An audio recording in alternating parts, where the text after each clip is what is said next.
is the Fort Bend Herald Football Scoreboard Show with Joel Luna and Sam Cinta, bringing you this week's latest on the gridiron from around the Bend. And welcome aboard, everybody, to the Week 6 edition of the Fort Bend Herald Football Scoreboard Show. Sam Cinta here alongside Joel Luna, getting ready to break down the action on what was a light Week 6 for us here at the Fort Bend Herald. We had Needville on a bye, Lamar Consolidated, Terry and Randall on a bye. So in terms of our responsibilities and coverage, 3 varsity games with Fulshear A-Leaf Hastings on Thursday. We had Foster at Elsick at Crump Stadium on Friday night, and of course George Ranch's homecoming game taking on Strake Jesuit at Trailer Stadium Friday night. And as Joel let you guys know a little bit here later, caught some JV action up at Cub Stadium in Brenham with the year 1 of the Tomas Gators, getting their feet wet and getting ready to jump into the football circuit in earnest next season. So it was a light week of action in terms of the weight on our schedules, but still a lot of great ball played around the area and a lot of really great stuff we got to see. So much other stuff going on as well, besides football, but in general, football, it's still a lot. Yeah. Because there's a lot of other football going on besides, since we didn't have that much, we can still look around and see what's going around. 100%. And there's always a lot going on. So yeah, it was a light week, which we liked. But, we're getting back to the action again. So we're going into week 7. Yeah. Oh, my goodness. How quick that goes. Officially past the halfway point, right? If you want to get real technical, I would say probably midway through the games on Friday night was probably the direct halfway point of the regular season, which is just, it's hard to believe. Mm-hmm. It is hard to believe. And, one of the things I'm going to talk about today is even though it's very early in district, there's some interesting things going in a couple of our districts. And we'll talk about that in just a bit. All right, and without any further ado, we're going to dive into all of the action here, Week 6, and as we said, kind of doing it a little bit differently here. We're going to start with Joel's breakdown of Tomas getting some action in all the way up in Brenham. So trying to get ahead of ourselves and what the Tomas Gators might look like next year, I went to cover them against Legacy Ranch, who is from Liberty Hill. So they are the second high school in that city. Now, this was last Thursday night as they played at a neutral site at Brenham's Cub Stadium. It was a pretty entertaining game that went all 4 quarters, with the Wranglers coming away with the win with a 28-19 victory. Now, Tomas JV was on the field, so many of these players will be on varsity for next year for the Gators, with Kia Johnson in charge as a head coach. Entertaining because there were some football players on that field from both teams. The Wranglers drew first blood as it took them to go 51 yards in 7 plays to get on the board 7-zip with 9:37 left in that first period. But the Gators bounced right back with a 6-play, 59-yard drive as they got a first down on an offside call on the Wranglers, or for the Wranglers, at 4th and 1 at the 50. With a new lease on life, they continued on with starting quarterback Brayton Rodriguez unleashing a 50-yard throw to Samuel Johnson to tie it up 7-7 with 6:39 still in the first. The Ranch struck again back on an 8-point play from Troy Ramos for a 15-7 edge. The 8-point play from Troy was a touchdown and then a 2-pointer as he ran it in. Now, the Gators scored the next 10 points with Matt Jackson connecting on a 22-yard field goal to get it to 15-10 in charge of the Wranglers. It continued with Skylar Alexander going on a 3-yard run into the end zone to take a 17-15 lead into halftime. Now, Alexander would have been playing defense, but because of injuries, they needed him in the backfield. Up to this point, the Gators lost starting quarterback Brayton Rodriguez off a hard sack by a Ranch linebacker. Rodriguez was wrapped like he had a shoulder injury, so he was done. In the second half, the Wranglers retook the lead on the score with 28 seconds left in the third, which put them ahead 21-17. Now, in the same play, Cunningham was trying to throw for a 2-pointer.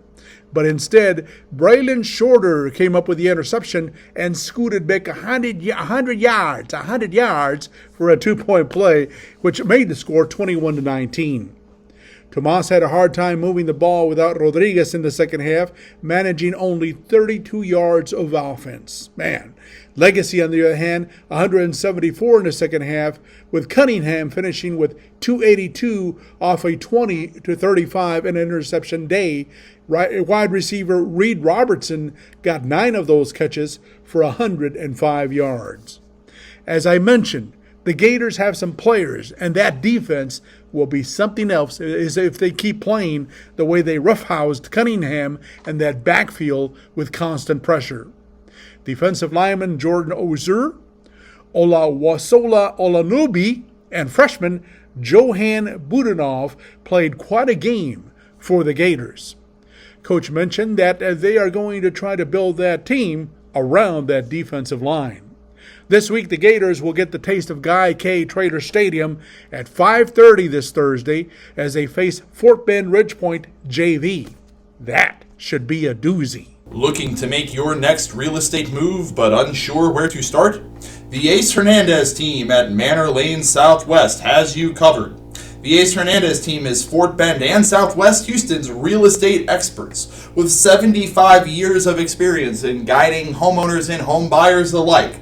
Contact the Ace Hernandez team at 281-762-6757 and find out more about their seller financing options today. I wrote about this in my lead for the Fulshear A-Leaf Hastings game from Thursday night, so forgive me for recycling, some verbiage here, but could that 0-2 start that the Chargers had to the season be any further in the rearview mirror now? 4 wins in a row, 4 convincing wins in a row, including 2 to start district play against A-Leaf Taylor and A-Leaf Hastings. Thursday night, a 37-0 shutout, the second shutout in 4 weeks now for the Chargers. A heck of a performance from linebacker Evan Ferns. 17 tackles, 2 for loss, including a sack and a pair of forced fumbles. You had 2 interceptions from Liam Clay.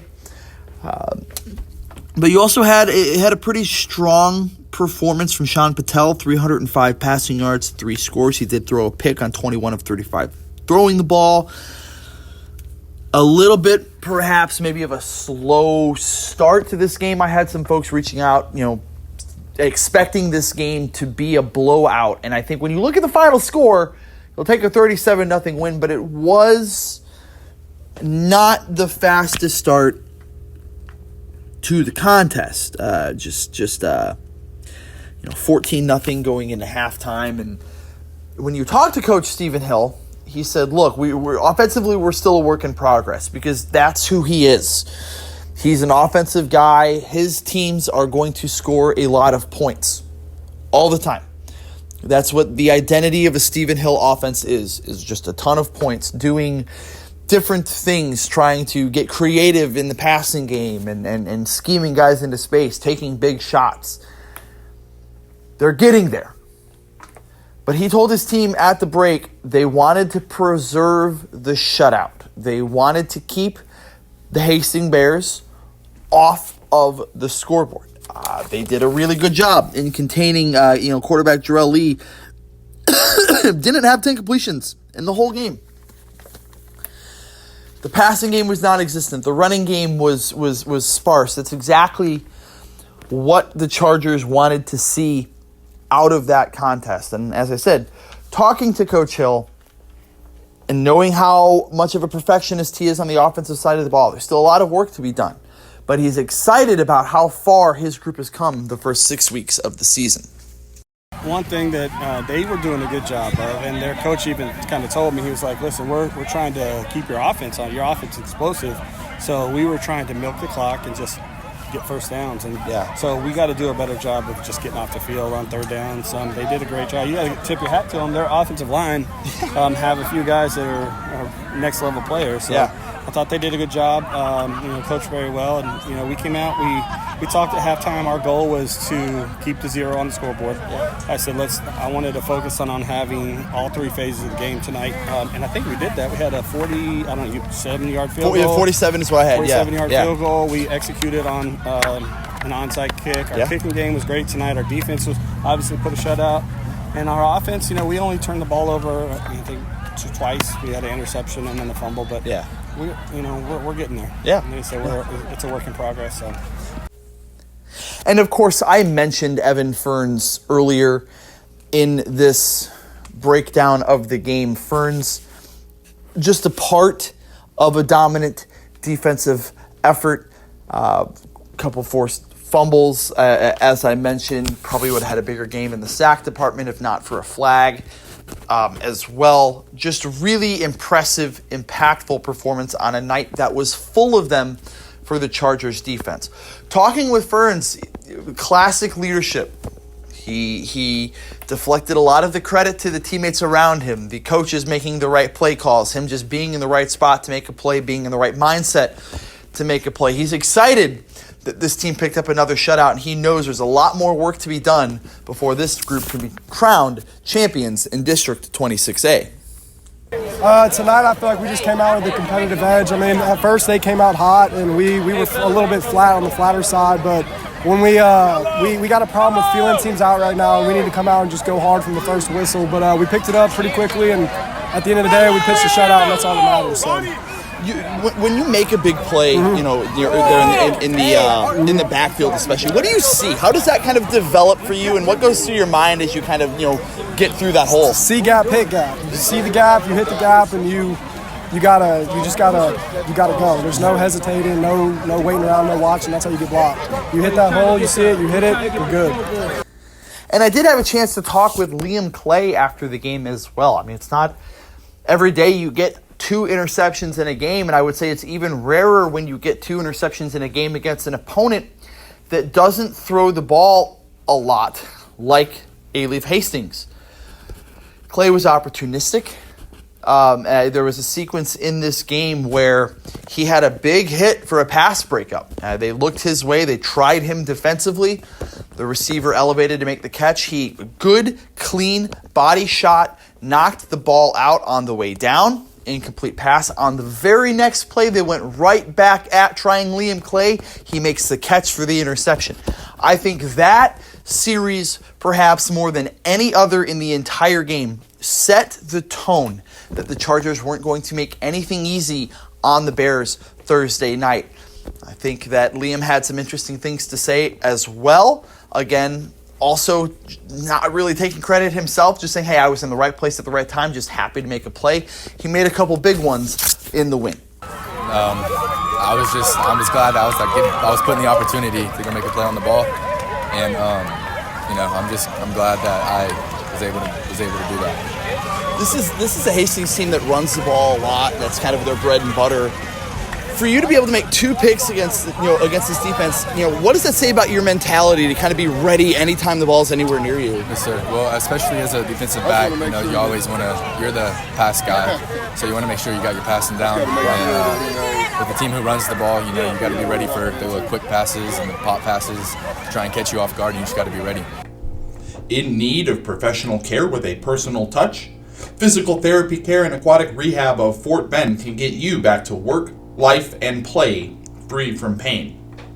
With locations in Richmond and the Fulshear Katy area, Physical Therapy Care and Aquatic Rehab of Fort Bend offers orthopedics, sports medicine, vertigo and balance rehab, and post-surgical rehab, and more. Call today at 281-344-8900 and find out how Physical Therapy Care and Aquatic Rehab of Fort Bend can listen, educate, and return you to functional independence. This week's Thursday Scoreboard brought to you by Natural Springs Water Filtration, the home water filtration system your neighbors depend on.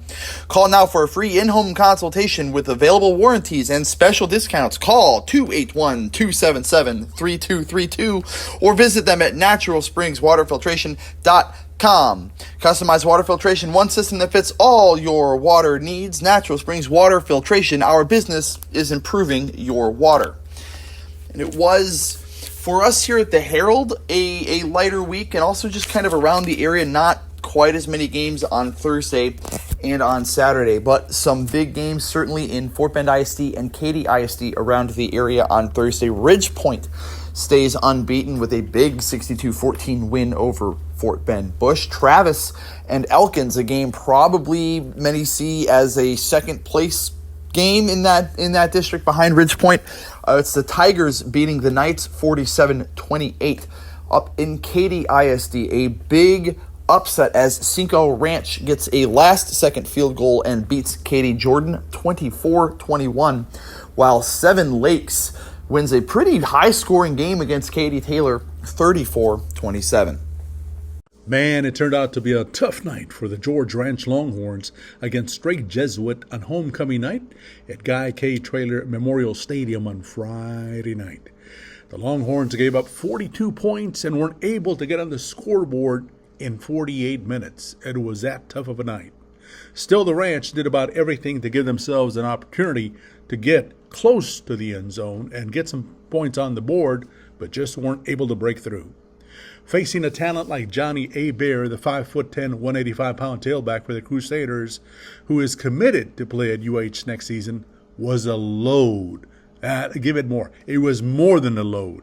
Hey Bear, he brought his A game against the Horns, running for 362 on 29 carries with 4 long touchdowns. The first one, on the second play of the game, he took a handoff from his quarterback and went 68 yards down the sideline into the end zone, 7-zip. That was just a start. When Abear wasn't punishing Longhorn defenders, he also had long runs of 44, 39, and 71 yards. That's how effective he was. In the first 24 minutes of play, he ran the ball 16 times for 203 yards. Now, about the only thing that the Longhorns could do offensively in the first half was senior tailback Hayden Drinkard, running for 64 yards and then another 95 in the second half. So he had a pretty good night, 159 to finish up. Sometimes Drinkard had some runs up the middle where a last straight Jesuit tackler got an arm on him to bring him down. Otherwise, it would have been a foot race into the end zone. He had several of those up the middle, had some pretty good runs going on the outside as well. So he made his yards on this night. Now, the Longhorns have lost the first 2 District 26A losses so far, but there's still an opportunity to get back into the fight, get a top 4 position to get into the playoffs. They still have a chance, mainly because they have a bye week, and then they face the first place Leaf ASIC on October 16th when they return. That'll be their first test. Now, Elsick, remember, they were 2-9. That's the way they finished last year, and only 2-4 in district. But they still made the playoffs as the 4th place team. This is an open district. There's no doubt about it. Anybody can get first place. Anybody can get second. Anybody can get third. And anybody can get fourth. The Horns are still in it, but like many other teams, they have some work to do. And a bye that is going to help them a lot. But besides that work, they got to come out and fight. They got to come out and play some football and be productive on all 3 things.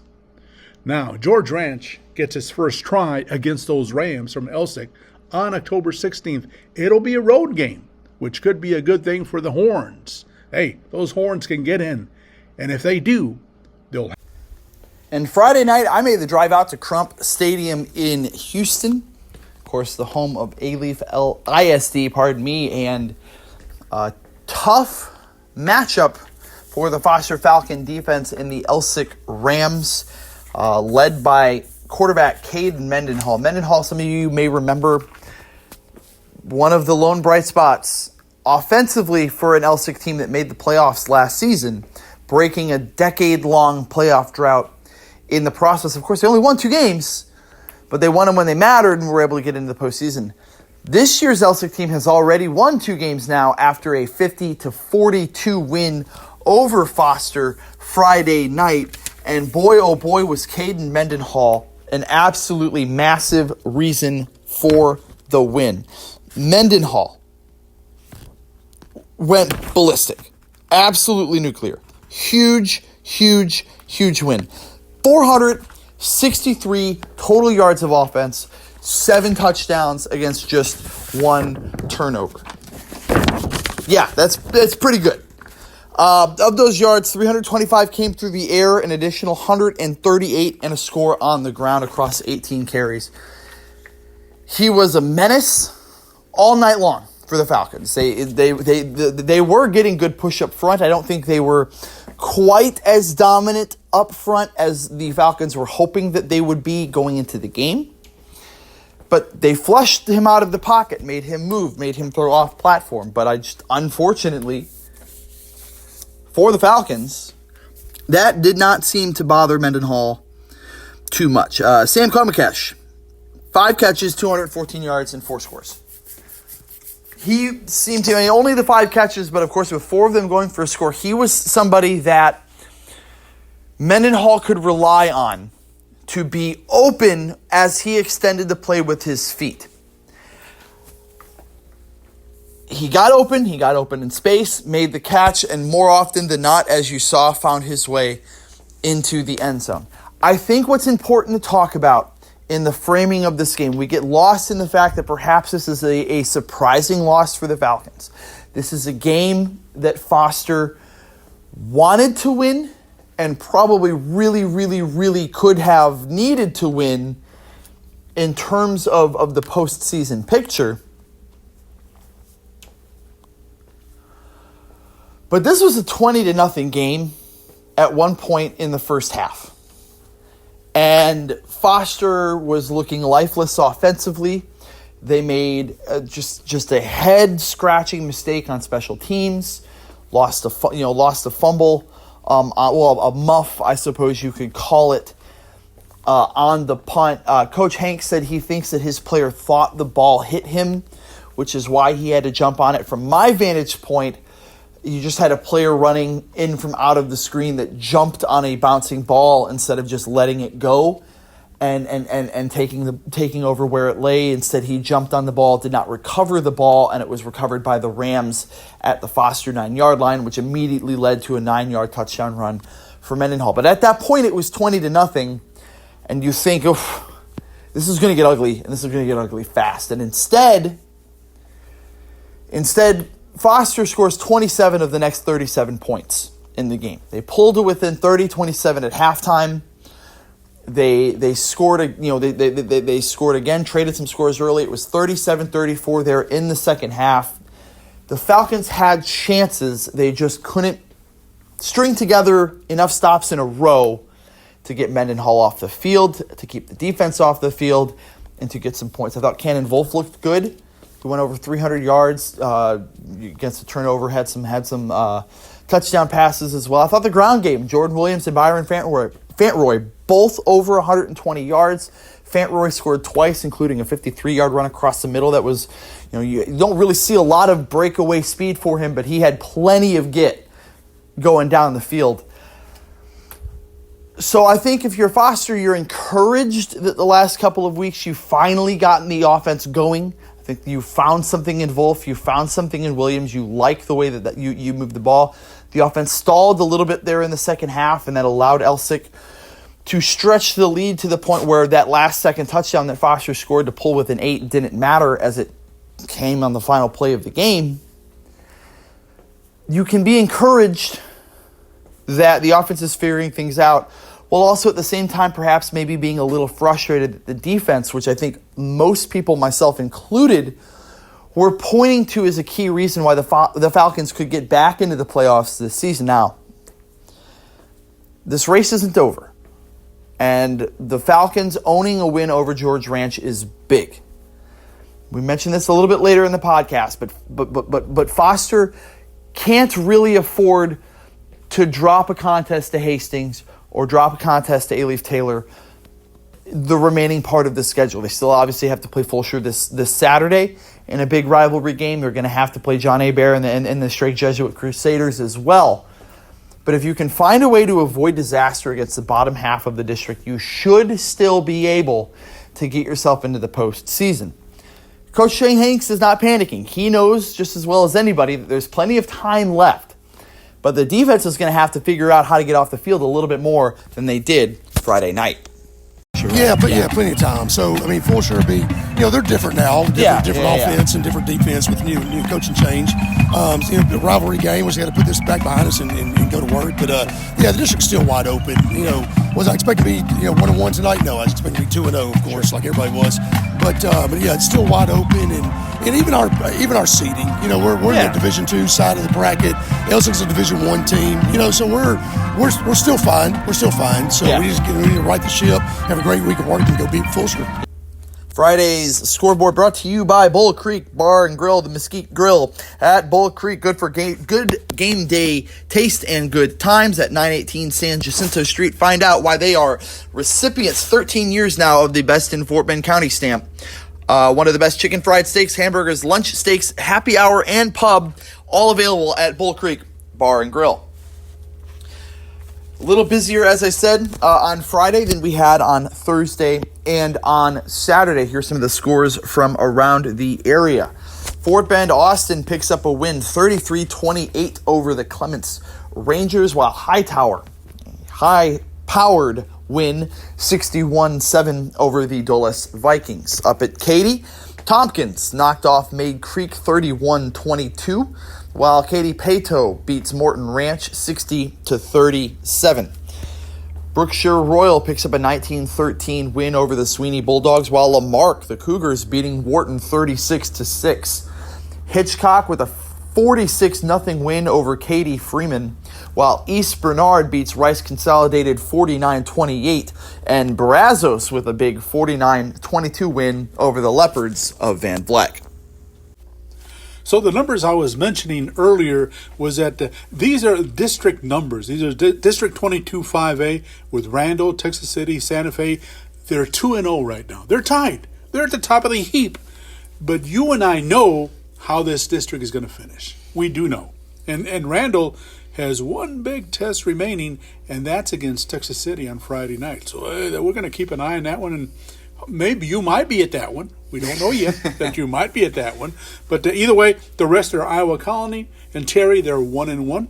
And then Lamar Kahn, Fort Bend Marshall, and Baytown Lee are 0-2. So there's still some probability some of these teams might move up and others might move down. But, just looking at it and knowing how good Randall is, and they've already played their two toughest teams this year, and they blew them away. So knowing in that district, we know how that's going to finish, but it's still kind of cool to look at it and go, well, this might happen or this might happen. And you're right, it might happen. But in that district, it's not. District 12, 4A Division I, they haven't started. They start this week, so we can't say much about them. District 26A, that's Fulshear, Foster, and George Ranch.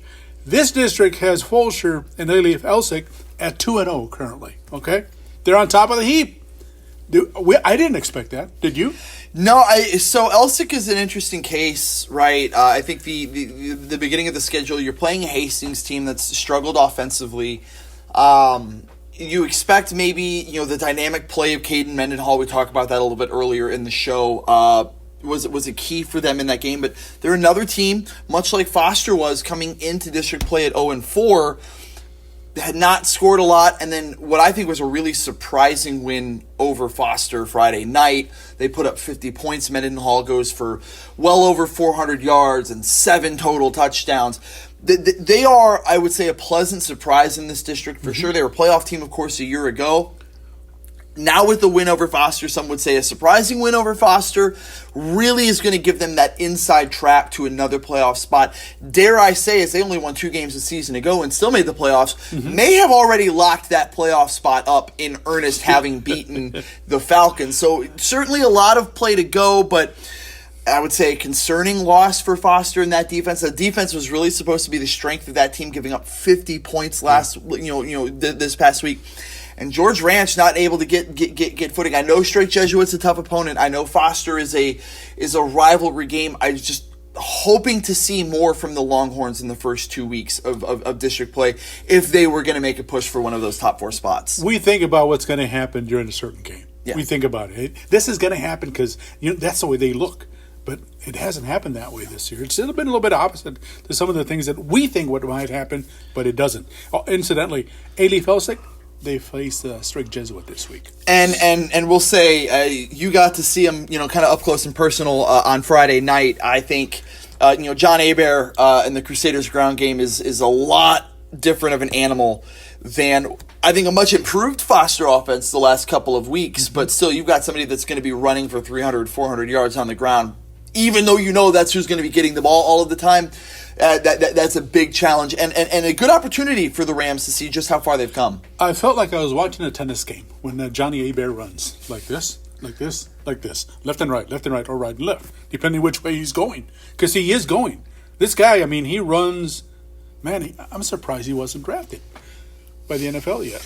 Well, no, not yet, right? He's got time, right? He's got some time. He's got some time. So, anyway, those two guys are up on top, Fulshear and A-Leaf Elsick. You got Strake, they just started district this past weekend. Of course, they got through George Ranch. You got Foster at 1-1. Then you got Taylor, and then at 0-1, Hastings 0-2, and George Ranch at 0-2. So, once again, things could happen in that district. They might have. They are going to happen. Somebody's going to move up. Somebody's going to move down. Yeah. But do you see Fulshear and A-Leaf maybe finishing on top? I do. I think, realistically, I think that Fulshear Strake Jesuit game is going to tell us a lot about the district in earnest. And do I... Is it that I don't believe in Elsick? I don't think that's necessarily fair. Coming into the game, I got a chance to talk to Shane Hanks on the field before the game, and trust me, they had number 7 circled for Elsick. That Cade Mendenhall is a special kind of player, but they still gave up 42 points to a Foster offense that has struggled mightily at times this year. And Byron Fantroy and Jordan Williams each went over 120 yards on the ground rushing. If I'm Elsick, knowing you have to play Strake Jesuit still here the rest of the way, I'm concerned about what those rushing numbers mean for that game against the Crusaders. So really, still in my mind, I'm going some iteration of Fulshear Strake Jesuit as those top 2 teams. Yep. And realistically, Elsick and it could be Foster at this point, could even still be A-Leaf Taylor, in one of those final 2 spots. I don't see it being Hastings, and something's going to have to fix itself rather quickly for George Ranch, but they don't necessarily have a favorable district slate the rest of the way, still having to play Fulshear, still having to play Elsick as well. They've got a tough road, not impossible, but a tougher road to get into one of those top 4 spots. Another thing for Elsick is that last year they wound up 10 years of not being in the playoffs. Yeah. So, I think that's a big thing for them. Yeah, they went through those 10 years of no football or no football playoffs, and then it's not a good feeling to finish a season that early every year. Yeah. So, they got some things going, but they still also have to face Fulshear. That could be a telling story right there. But I do believe that you're right. Strake and Fulshear are the top 2 teams in this district. You've seen it already. I don't think anybody down there with GR or A-Leaf Hastings or Taylor, I don't think they're going to do much. It might even be Fulshear, Strake, or vice versa, and then A-Leaf, and then a surprise team. Yeah. Who is going to be the surprise team? Yeah, and it's like you said, right? I think that's the separation at the top 3, and it's really a combination of Foster, George Ranch, Taylor, and Hastings to compete for it. And what I'll say to that, right, is Foster already holds the win over George Ranch. That's they're a game up, but holding the tiebreaker. So you're effectively 2 games up on the Longhorns there for that final spot. Yep. So really, all Foster has to do the rest of the way, avoid disaster. Don't lose to Hastings. Don't lose to Taylor. If you can pick up 2 wins, if you can win those 2 games, you're in the playoffs. And they have a good thing going right now, Foster does. Yeah, sure. They've got that offense moving in the right direction. You're right. That defense has to move a little bit more, and they got to work on them. Even though Coach Vogt from GR mentioned them this past weekend about how good they played and stuff, which they did. Sure. But I think they still need more work. So if they can do that, then things might happen for them. No, I agree, and beyond just the 26A race here too, right? We've got a really cool opportunity on Thursday. I know you had a chance to see Tomas play on the field. Was that Thursday night up in Brenham? The Fort Bend community right here in Rosenberg will have an opportunity to come out to Trailer Stadium Thursday night and see the Gators on the field under the varsity lights, even though it's a JV game, but in the big stadium, in the big house, under the lights and everything, have a chance to see the Gators play a pretty good Fort Bend Ridgepoint team. And I was impressed with the talent on the field of a JV team, not only for Tomas, but for Legacy Ranch. Legacy Ranch, for those that don't know, they're from Liberty Hill. Liberty Hill. I can't even mention the name. Liberty Hill. Okay, Liberty Hill is very well known for running the ball. Was it the Wishbone? I think it is. Yeah. Something like that. Yeah. Wishbone. I mean, so obviously with them coming in as a new high school next year, they will take over some of those, or take some players away from Liberty Hill, and they had some players on the field, a quarterback, some linebackers, a running back. I mean, they had some good. But Tomas JV really impressed me on the defensive side of the ball. Of course, the offense has its own players that you can talk about, but that defense, especially that defensive line, I wouldn't want to face them. Yeah. And they're just a JV team. Imagine them next year when you face them in varsity. So they're you're going to have fun, but they're going to face Fort Bend Ridgepoint JV. I think that's Tomas is obviously, anytime you're opening up a new school, it's a fascinating story. Of course, we saw what happened with Randall just 3 years into varsity play, winning a state championship, and Fulshear just after opening, winning a state volleyball championship as well. So it's always interesting to see how new talent, or how new school folds into taking talent from various schools and what they're able to put together. But certainly I think the other thing that's interesting about Tomas coming into the transition from this year into next year is next year's a UIL realignment season. So we're going to have predictably some new district lines, some new schools, some new opponents, whatnot. Seeing where Tomas fits into that fold, both sideways, I think we kind of expect them to remain in the 5A conversation right away, but probably not for long. We'll see what that does with Foster's numbers in 5A as well, and expect Fulshear to remain in 6A for the time being. Where Randall fits in there could have some really interesting matchups with that young talent that's over there right now. We might have a chance to potentially see them on the field against Randall next year, potentially see them on the field against Lamar or Terry or somebody else, and really get some of that, those hometown rivalries brewing. And one thing about Tomas, if they come in like Randall and maybe duplicate what they've done, and in year 3 they're headed towards state, we are not going to a playoff game in Waco. whatever happens, but we're not going there. Yeah, no, I'm gonna hire somebody that knows how to get home to make that drive for us instead of getting turned around and almost Texas Chainsaw massacred in the woods of Central Texas. There, I'm with you there. I'll take a pass. What are you most looking forward to in that JV game, if you are? I'd love to see the size of Tomas play. That's a big thing, right? You might have a lot of talent. You might have some guys here at skill positions here and there, and I know that they've got athletes at Tomas that Coach Kai Johnson's really excited about. But I want to see how the big guys, the lines up front, kind of hold up. We know what Ridgepoint's varsity team looks like right now, right? I mean, they're one of, if not the best 6A D1 team in Houston at the moment. Yep. Unbeaten, they're beating everybody badly. They've got perhaps the biggest and best offensive line in the entire state of Texas. 3 Power 4 guys committed right now on that offensive line, excuse me. So having an opportunity to see how Tomas's top guys match up against Ridgepoint's not top guys, I think that has the potential to be a mismatch in the favor of the Gators, but I think it's going to tell us a lot about what we're going to see on the field next year for Tomas and about how competitive that group really has a chance to be year 1 varsity play. Because remember, Randall, just a few years ago, their first season of varsity action, a play here, a play there away from making the playoffs in year 1. They just missed out, kind of faded, had a tough loss to Huntsville, in that run as well, but almost made the playoffs in year 1, didn't.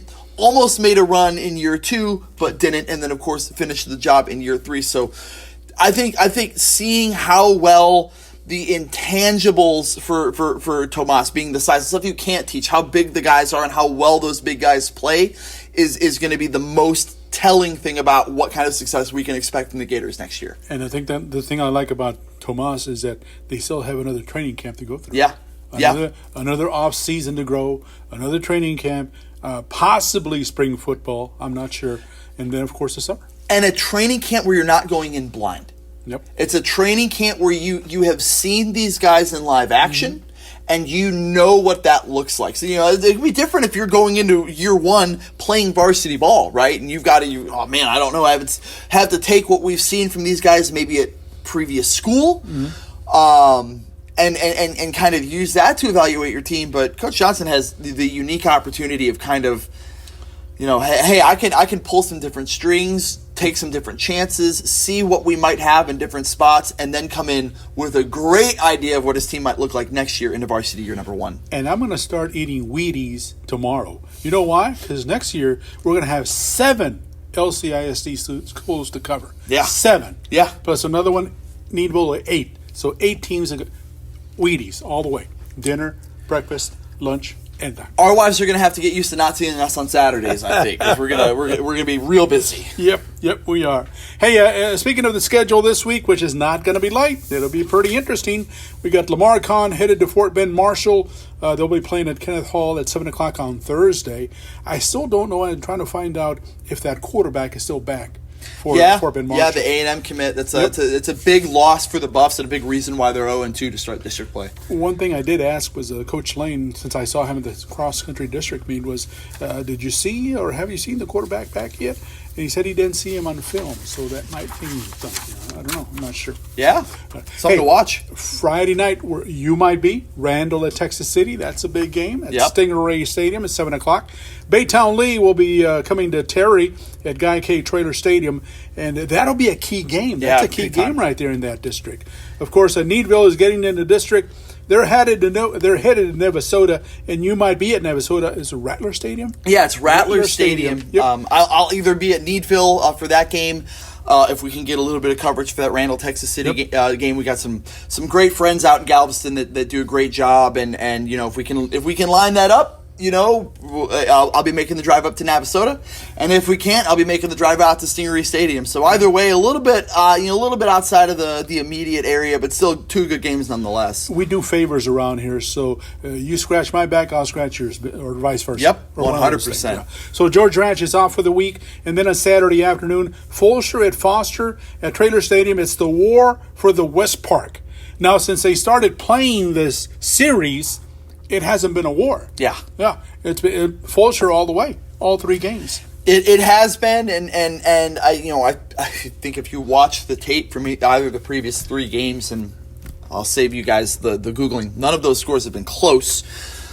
But I think if you watch the tape of those Fulshear teams versus the tape of this Fulshear team, you're going to see very different products on the field. Yep. Talking with Stephen Hill after their win over Ailey Hastings this week, he feels like the Chargers are finally starting to kind of move in the direction that he was hoping for. You saw it, I think, really start in earnest against Fort Bend Austin. They scored, 67 points, something like that. Yep. The passing game's getting there. It's not there yet, which is maybe terrifying if you're the Foster Falcons, given how high-powered that offense can be, but they're getting there, and I think while we might see a different style of Charger team on the field, I think if we see a much different result than what we've seen the last 3 seasons, I would be pretty surprised. The only thing that I would like to see more of is a run game. Imagine if that run game kicked in a little bit. Yeah. And imagine if they had maybe the guy from last year or the year before from Fulshear there. Yeah. I mean, that would make it quite an awesome team going to state, I think. Well, and what I think is interesting too, right? Like if you watch Jalen Collins run the ball for Fulshear, I kind of hesitate to say featured back because they don't run the ball that much. It is really all on Patel in the ground game, and they do get the RT Dukes and Ace out there and Ryland Forks. They kind of run the ball with them sometimes too in some different packages. But but Collins being the featured back that's up for, he reminds me a lot of Patrick Broadway, the way he runs the ball. Very high and tight, holding the ball, good balance, pretty quick in terms of making turns. It's not the most cut heavy. He's not going to sit there and, juke, get you that way, but it's really smooth movement side to side while at speed, reminds me a lot of Patrick Broadway. Now, I'm not saying they're the same type of runner. Broadway's a bigger guy, better athlete, I think, and had a couple of more years to put some muscle on the frame, of course, right? But I agree. If you can get Collins going and get that to a spot where you're running the ball even 10 to 12 times a game with him, taking some of the pressure off that passing game and really making those linebackers double check, pre-snap what's going on, man, you're talking a really diverse and dangerous offense for the Chargers. And you're right. If he gets going, and I saw it during a kickoff return, 90-something yards that he ran back. Yeah. And you see it, athleticism. Plenty of speed. Plenty of speed. I mean, he just outran everybody. So, but you know what? Dukes, I like Dukes. Yeah. Dukes is a big kid. He kind of reminds me of A. Bear. Boy, the second coming of A. Bear right there. RT Dukes. But anyway, hey, I'm going into my fantasy team down. I'm down 110-101. But I got Xavier Worthy tonight. So can he get me 9 points, 10 points? I think he can, but I'll tell you what. If Xavier Worthy gets 10 points, I think that makes it all the less likely that Travis Kelce gets me somewhere between the 32 to 35 points that I need from him tonight, in addition to the 30 points that I would probably need from Travis Etienne. It was a bad fantasy week for your boy. James Cook let me down this week. I didn't get as many points out of Josh Allen. I didn't get a lot of points out of Keenan Allen. It was, man, tough week. I'm really, really hurting from the loss of Malik Neighbors last week. I'm in this position because I sat down the Carolina running back. Oh, no. And he scored 30-something points. Former Cowboy Rico Dowdle, man. That's tough. Who goes into it this week with the Cowboys. So, but anyway, it's my enchilada time team that's playing in that fantasy team. So. Well, best of luck to you there. I'm going to be pulling for the Jaguars to get the upset in a 75-70 shootout, which includes 4 touchdowns each for Kelce and Etienne, as I hope to pull off the greatest fantasy comeback of all time and stay undefeated. But I don't think that's going to happen. So they could score 100 points. They could, and if that happens, I'll be doing cartwheels and backflips down the streets of Richmond. So look out. In need of a partner to help you reach your financial goals? Houston Federal Credit Union is your local credit union. With checking accounts, savings accounts, auto loans, mortgage loans, business loans, and credit cards, Houston Federal Credit Union can help you achieve all of your financial dreams. Find out more information at houstonfcu.org to apply online for a loan or membership, and find out more information about how they can help you get where you want to go. Creekside Christian Fellowship is bringing you this week's Saturday Scoreboard. Creekside Christian Fellowship, introducing the unchurched to Christ and having a significant impact on our community with weekly service times Thursday at 7 and Sundays at 9:30 and 11 a.m. with children's ministry available during all services. Creekside Christian Fellowship, 16628 Highway 36 in Needville. Give them a call at 832-595-7676 to find out more.